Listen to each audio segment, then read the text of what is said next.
everyone. Thank you so much for joining us. My name is Lindsay Crowfoot. I'm the Traditional Medicine Program Director for Nakanni Native Program. And we're here at Nakanni. And we here at Nakanni are excited to welcome all of our traditional, welcome you all to our Traditional Medicine Program Wellness Journey Talk, Healing Through Storytelling, Movement, and Humor with comedian and motivational speaker Tonia Jo Hall, who's Lakota, Dakota, and Hidatsa, and is joining us from her ancestral homelands in North Dakota. I want to acknowledge that we are on the traditional homelands of the Duwamish and the Suquamish people. And that's where we'll be presenting from today, the Nakanni Native Program.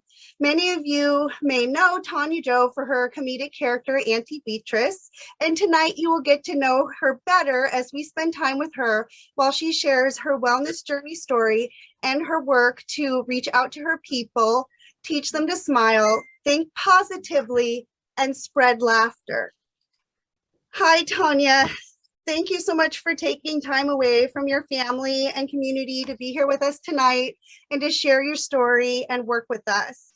If you'd like to go ahead and jump right in and introduce yourself and then begin, that would be great. Okay, thank you. Madakiapi, Hampo Westewi, Amachiapi, Na Kihu Watnia Squaw ni Sigatson, Michincha ki Yamani, Hocho Kanajiwi, Na Ogisagoa Squaw, Na Wachihi Ziwi, Awicha Kiapi. Ia Wasloha, Na 3 affiliated tribes, Hemataha, Malakota, Damakota, Na Hewakdokta. Hello, everyone. I always like to start off with my Lakota language. It's so important for me. What I had said was I greeted everyone and I told you guys my Lakota name, which is Pretty Moccasins Woman, and my adopted Cree name I was given in the Sweat Lodge. I was given Eagle Tail Woman.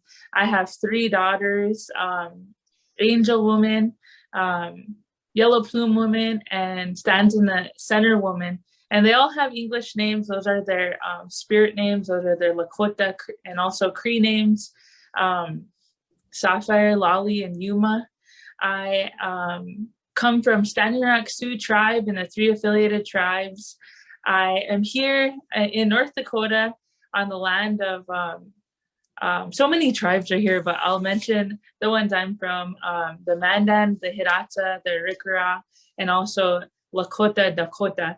And it's so important that we acknowledge the land that we're on and acknowledge the people and our ancestors that walked here, that prayed over this land. This is the land that we've taken care of. This is the land that we've harvested our gardens on. This is the land that we hunted our buffalo.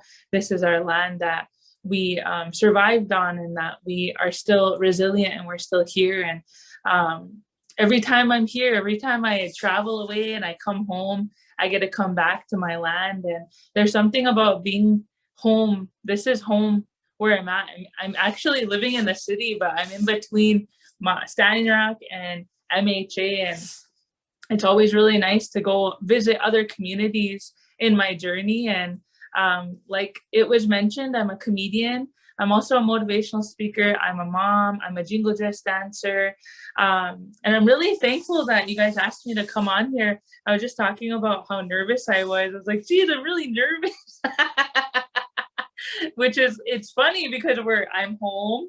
Nobody's in the living room. Like I'm by myself. I mean, all of you are at home too. And it's funny how Zoom and going online, it gets a little bit more nerve-wracking than going live on stage, which I absolutely love going on stage, and I get just as nervous there. And I'm here today to share my wellness story with you all. And it's so important when you're speaking that you learn your language, that you learn your native language, that you introduce yourself by your name. If you were given a name by your for me, I call it my Lakota name, whatever tribe you are, it's so important that you get that name. And if you don't know how, ask your relatives, ask your elders, how do I get a name? Because that's the name that the spirits recognize you from. That's the name that you introduce yourself.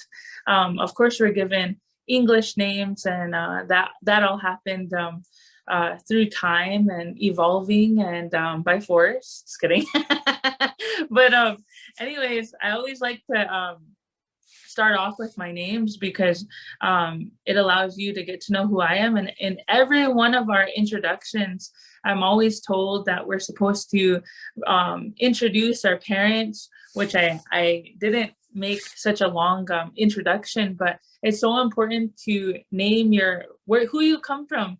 It's important to know, like, I know we all have these jokes like, who's your mom, or who's your auntie, or, oh, I know your dad. This one time I went outside to this powwow, and I started visiting. I asked to borrow a cigarette from your dad, actually. That's how I met your dad at that one powwow.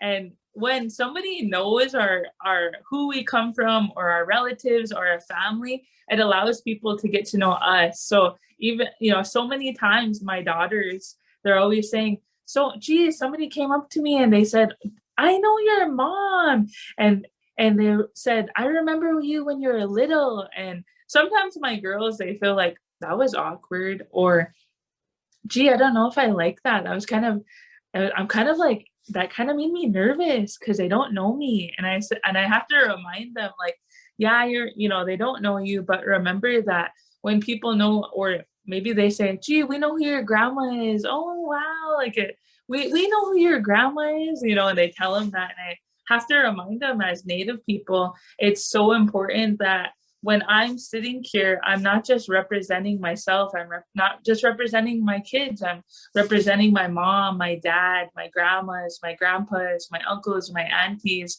Every time I'm on stage, these are things that were taught to me in my wellness journey, and that I'm able to share any kind of knowledge that I have with you guys, and why I start off with my language, why I start off with my Lakota name, why I start off with where my territories are, where my land is from, where I come from, who I come from. Those are all important things because kinship is number one in all of our tribes across Turtle Island. It's important to know who you are, and it's important to study where you come from. It's important to listen to the songs, the language. It's important to ask questions. When you don't know, you ask, and also you listen. Listening is so important in this journey. It's been then that actually is kind of like a little bit hard for me. Still kind of learning how to listen.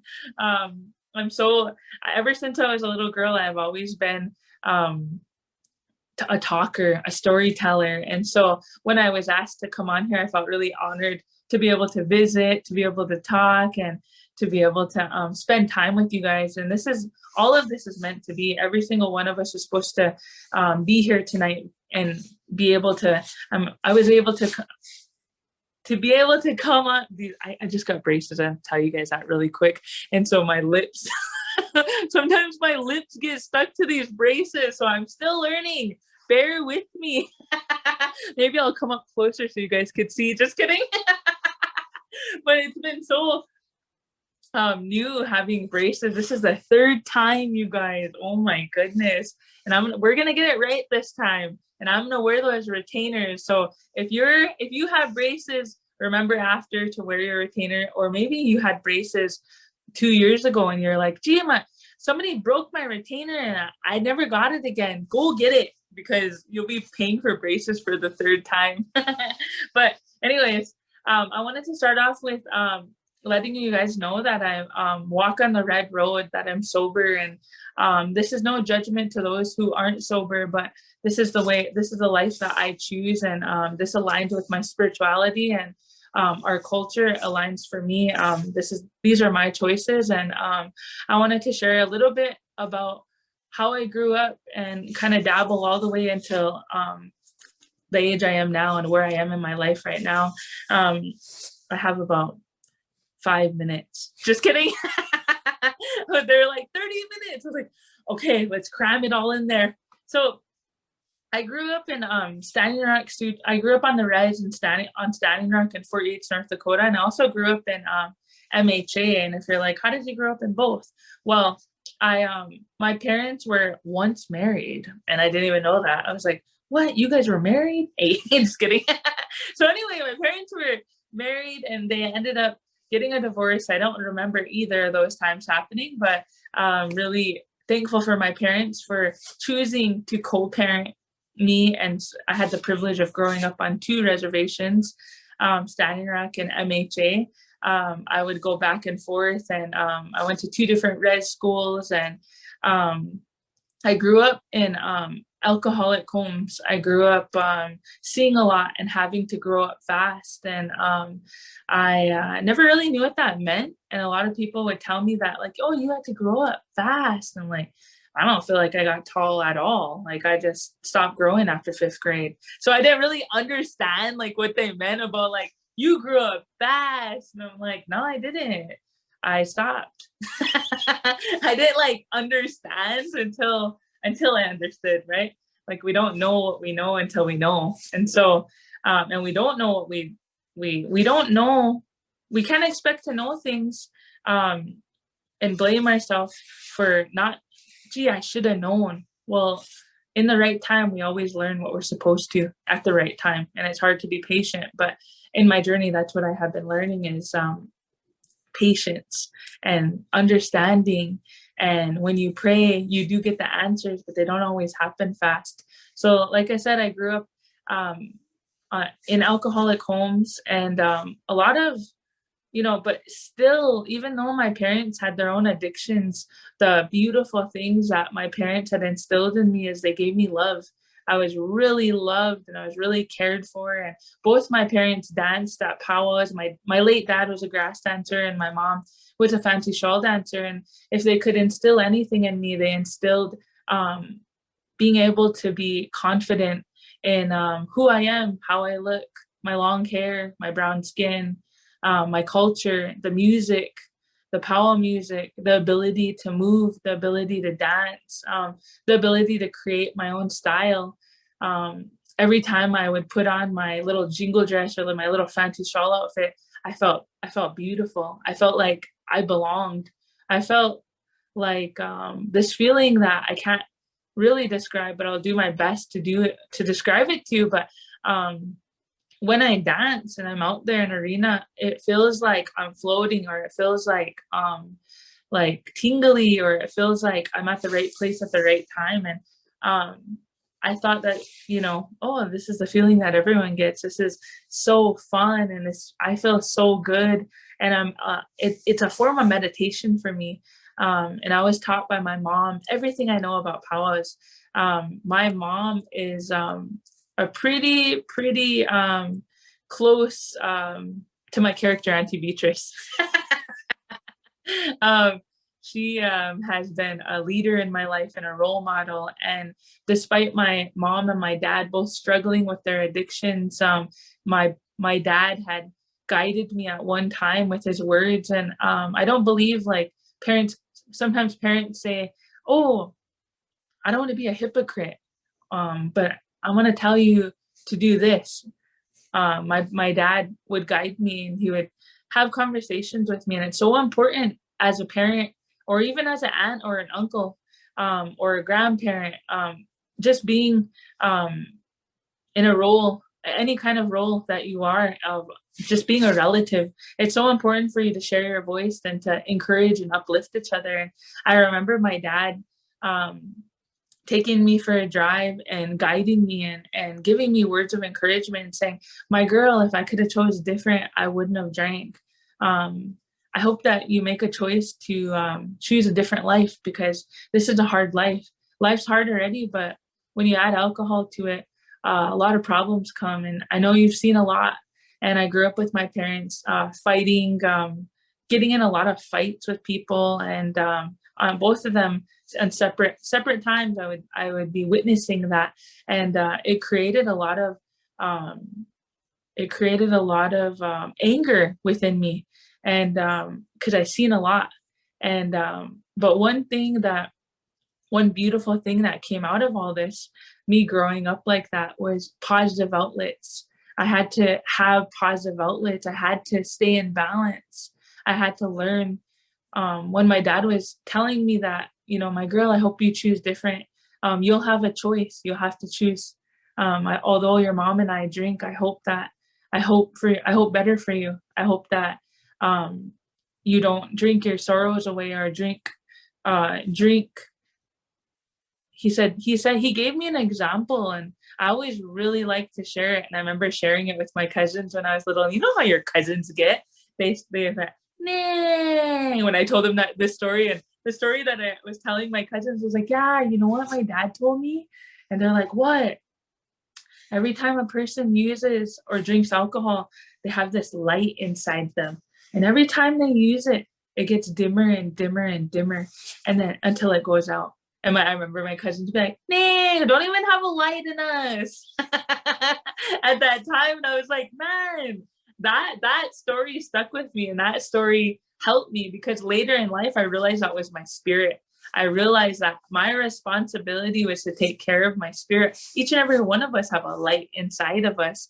And even though at that time, he didn't go in depth, he didn't explain it to me over and over. He just simply told me a story and asked, you know, for good over me without knowing it. He was prophesizing over my life and asking for a better life for me. And that was the one thing those were some of the things and the powerful things that I grew up with. If you ever feel like you can't give someone something, remember, it's not about material things. It's not about money. It's not about, our people have never been about those things. It was the richness of our land. It was the richness of our family. If you have a big family, you're rich, like, because you have a lot of love. There's so much love there.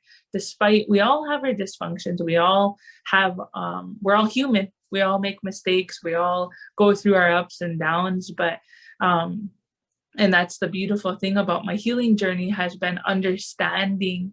I'm 33 now, going from a little girl into my, all the way to where I'm at right now. I've been understanding that it's so important to communicate. It's so important to spend that quality time. It's so important to pray.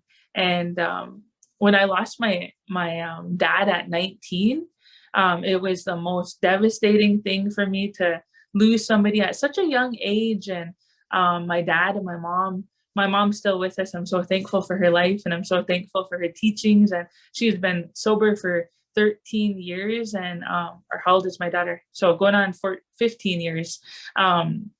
I'm so thankful for my mom and for her teachings and for her sacrifices, and for both my parents being so comical, despite all the things that they've been through and the hardships that they've been through. They put me ahead, and they raised me together.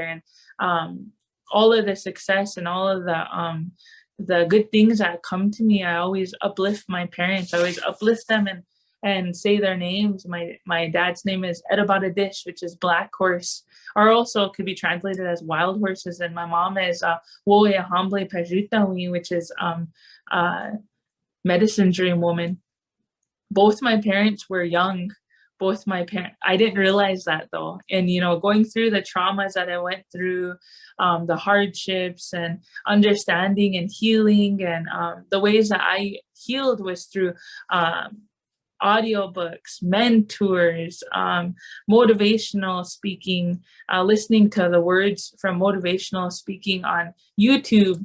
What else have I done? Read books. I've went to my ceremonies. I've also indulged in our music and our songs.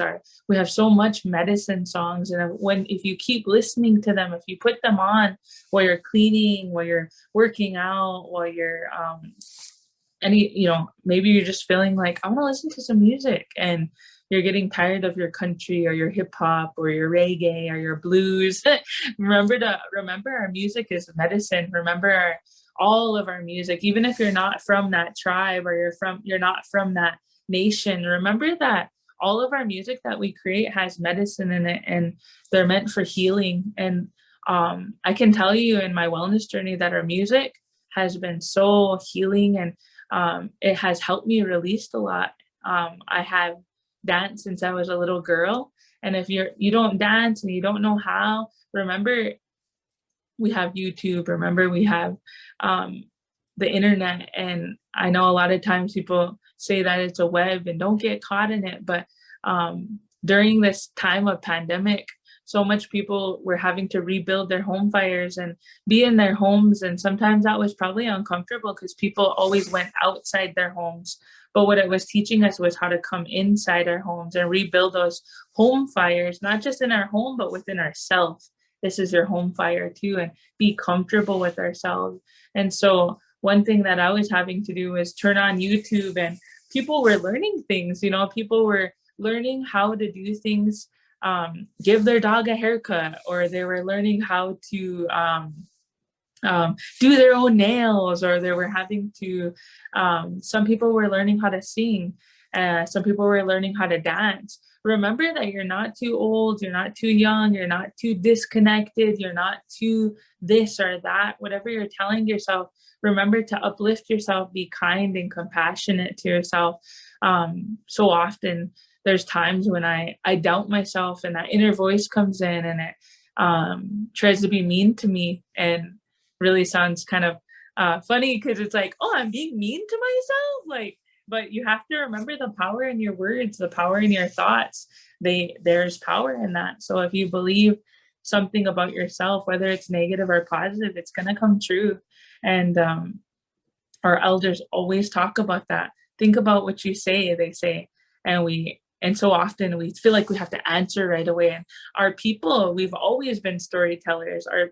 Everyone here is a storyteller. You have a story to tell. You have stories to tell. You have experiences to tell. And the reason why I brought up YouTube a little while ago is because I was wanting to remind you guys to turn on powwows, turn on, even if you put on a powwow, or maybe there's a category that you've always wanted to try and dance, remember that you can mimic them. Remember that you can watch them. You can use your sight, you can use your hearing to get into movement and to move your body however you want to dance, whether it's fancy or grass or jingle or men's traditional. Like, you have that ability and you have that capability. Get up and dance.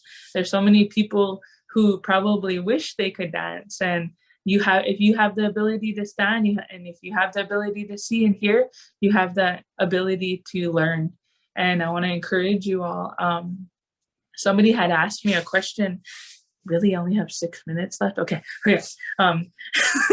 Somebody had asked me a question on my Instagram, and they said, "Is it too late to dance at 15 or 17?" And it isn't. It isn't too late. Remember, no matter how old you are, my grandpa started dancing grass at 75 years old. He started dancing. He'd been to powwows, his grandkids danced, his kids danced, but he didn't know like the difference, or how to dance to a crow hop, or how to dance to a double beat, these certain songs. He would just get out there. My grandma made him up a grass dance outfit, and he would get out there. And my grandpa was one of the grumpiest men ever. Like, he was so grouchy. He was also really social, but everyone knows their relatives, right? And my grandpa is really grouchy, and oh my gosh. But when I see them out there, I would, and he was trying. That was so motivating. I was so proud of him, because it's scary trying new things. But for my grandpa to be 75 years old and say, "Hey, I want to dance," and for him to go into the circle and be able to connect, everyone has that. Everyone can do that. All of you can do that. Powwows are intertribal. Powwows are every tribe coming together to celebrate. And powwows were originally brought here to celebrate our warriors. That's why our warriors always lead in with those eagle staffs, because those powwows were created to bring our relatives home in victory. And if you've never had the chance, you're welcome to turn on powwow music. You're welcome to listen to it. Even if you're non-native, you're welcome to iTunes, to Spotify, to YouTube, this music, because this is healing music, and these are there are prayers that are being said in this music. And so if you are looking for a genre to listen to, and sometimes, you know, we go through things and sometimes it's even hard. I realized I had to teach myself at 26 how to cry, because so many of us were brought up in that generation where, hey, don't be crying. What are you crying for?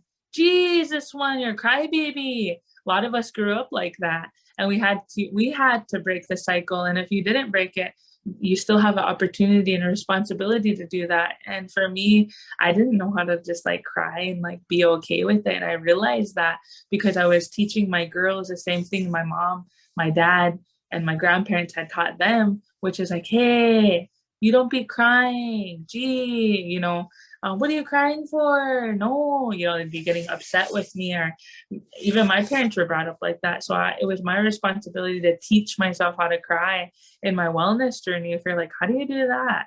I didn't really have a guide or a format or anything like that. It was just me allowing myself to cry. And sometimes I would have to turn on a song because I wasn't comfortable hearing myself cry. I was like, geez, and some of us, you know, maybe when we were younger, we started crying, we would like cry quiet and cover our mouth or try not to let our tears out. But really telling myself and self-soothing, learning how to self-soothe and say, I'm gonna turn on this song and I'm gonna belt it all out, and I'm gonna allow myself to cry. And I'm not gonna say anything mean to myself. I'm not gonna say, don't cry to myself. I'm gonna say, this is healing. I'm going to say, let this out. And with that, I started teaching myself when I was going through that process, that it's okay. And I would use that as a time of like meditation and prayer. And I still do this. Like I still will take a drive and express my emotions and allow myself to do that. And I'm 33 now, and I feel like I allow myself to express my emotions. And now my daughters are able to cry, and they're able to not say mean things to themselves in their heads, but to know that this is healing, and this is how healing looks. And it doesn't always look pretty, and it doesn't always feel the best, but just like the clouds, when the clouds are in the sky and we want the sun to come out, it's only a short time until the sun comes out. But we have to deal and we have to feel, deal in order to heal. And that's something that I've heard from this girl that I absolutely love to follow, and her name is Candice Vandell. If you ever get a chance to YouTube, there's so much healing tools and messages, but this is oh my god, I only have 1 minute. We'll have to do this again. But I'm really thankful, and I try to cram in as much as I can in that little bit of time that I was given. And you can always follow me to hear me go live on my Facebook, my Instagram, Snapchat, TikTok. I mostly do live talks on my healing journey and my wellness journey. And if I left you guys at a cliffhanger, feel free to message me, and I'll try to put out a video if there's anything that you wanted to be answered. And this is my knowledge, and this is what I've come to know. And remember, you're welcome to share any of this that I had just said on here. And I just wanted to say, Lila Wopi Latronka and Mazagirads for inviting me on here. And that was a really quick 30 minutes. It was. Thank you so much. We want you for so much longer. We don't want you to leave. Right? Oh, I want to be on here longer. Thank you so much for sharing your story and giving us really like invitation to heal, and really sharing with us some tools to do that. I really appreciate your perspective and your inclusivity in all of that as well. That was beautiful. And thank you so much for your time.